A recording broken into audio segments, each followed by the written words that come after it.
This is a long story, but basically, I used hot water in the ice from the sink in the bathroom for like a funny radical joke, you know? And there's one problem to that. And that is see, warm water takes generally longer to freeze than normal water. And so I got the ice tray out. It was solidified. So I thought, okay, it's fine. And since I have an ice tray, not a dispenser, I pressed on the ice so I could take it out.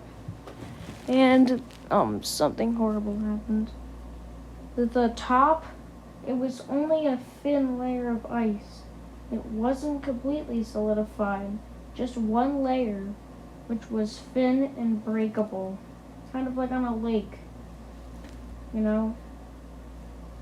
So then it shattered in cold, freezing water at freezing temperatures, splashed all over me. Now, at first, I was in the properly air-conditioned living room at about 70 degrees, so this was an inconvenience because I was freezing. And then I went to my room, and then I realized it was actually kind of nice, because my AC is a prick. My AC is an actual prick. You wanna know what it likes to do? See, it likes to do this thing where when I'm awake, it's like 80 in my room. But when I go to sleep, it's like 60 in my room. You see the inconveniences, right? Like, I'm sleeping, and all I hear is a goddamn leaf blower. And I'm like, oh, there's a leaf blower outside, and oh no, it's my AC. Sleeping is impossible with this. Because it's like, like consistently. Except when I'm conscious, even if it's 12 a.m., it's 80 in my room. Like, I don't know if it's the light, like, releasing heat, or if it's the conscious of me standing near my AC, which makes it hot. I don't know if I have, like, the fever or something, and I'm, like, making my room hot. But it's so hot, and I'm conscious. Like, you know, lights are on, I'm watching YouTube, chilling, eating pizza. And when I get ready for bed and I go to sleep, it starts to scream and make it harder to sleep. And then when I get up, it stops running. And then my room warms up back to 80. It's 83 in here right now. And I actually think that sweating at this point is just normal. Like, my body's used to it. I barely notice. Because this has been happening for all summer.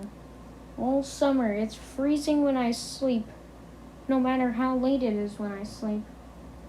It always has to be freezing. But no matter how late it is, I'm up. As long as I'm not in bed under covers watching YouTube, it's so hot in here. There's conveniences, like when you're watching YouTube under the blanket, the AC kindly, it cools down the room. So when you're under the blanket, you're not sweaty. That's the only pro. There's like a million cons. Like when you're actually trying to sleep, it's like a leaf blower constantly running next to you on this little desk towards your ear. Because see, the reason I sleep on the right side of my bed, this is when you're facing like towards it, not from like sleeping position. Like from my perspective, it's the left. But if you look at it from the front, it's the right. So I'm going to call it the right, even though it's my left. But basically, the reason I sleep on the right side of the bed is because the left is my workstation.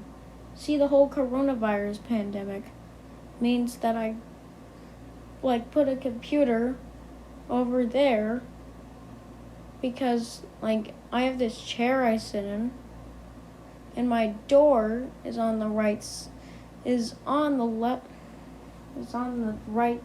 the left side of the. This is confusing because my perspective is different than the. It's on the left side of the bed, aka my original sleep spot. But now there's a computer there because I have online school. So I just adapted to sleep on the right so I don't have to move the computer. Except this means I'm right next to the AC. So it's literally a leaf blower in my ear. But then when I turn off my AC, then it just does the conscious thing where it gets like 80. Then I turn it back on and it blows like a leaf blower. Unless I turn it back on during the daytime. Because then what it does is it just stays hot. I turn it on and it doesn't freeze my room. It's like it knows when I'm sleeping, like there's some camera in it. And it purposely makes it harder to sleep. I don't know, this was just a random story. Make sure to like and sub.